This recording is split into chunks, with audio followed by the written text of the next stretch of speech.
Apollo, the mighty god of the sun, music, and prophecy, found himself in a rather unfortunate predicament. He had angered his father, Zeus, and as a result, he was sent to Earth, inhabiting the body of a 16-year-old mortal boy named Lester Papadopolous.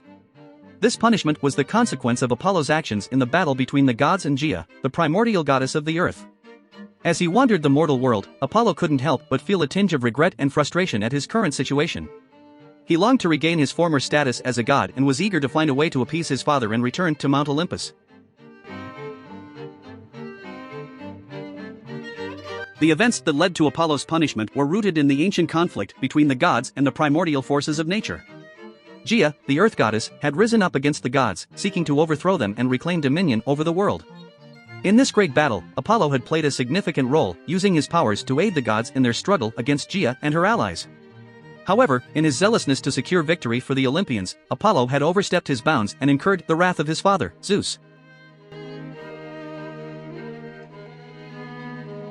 Zeus, the king of the gods, had always been a stern and uncompromising ruler.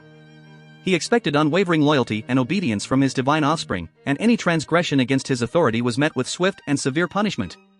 When he learned of Apollo's actions in the battle against Gaea, Zeus was incensed. He saw Apollo's interference as a challenge to his own power and a breach of the established order among the gods. In his fury, Zeus decreed that Apollo must be cast down from Mount Olympus and stripped of his godhood, forced to live among mortals as a means of atoning for his transgressions.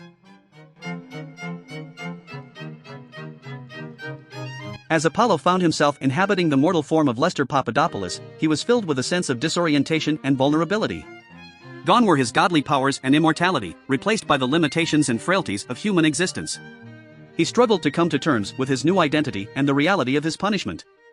The once proud and radiant god now felt diminished and humbled, a mere shadow of his former self. Despite his predicament, Apollo was not one to wallow in self-pity for long. He was determined to find a way to regain his godhood and return to Mount Olympus. He embarked on a journey of self-discovery, seeking to understand the nature of his punishment and the lessons it held for him. As he navigated the complexities of mortal life, Apollo sought to uncover the underlying reasons for Zeus's harsh judgment and to find a path towards redemption.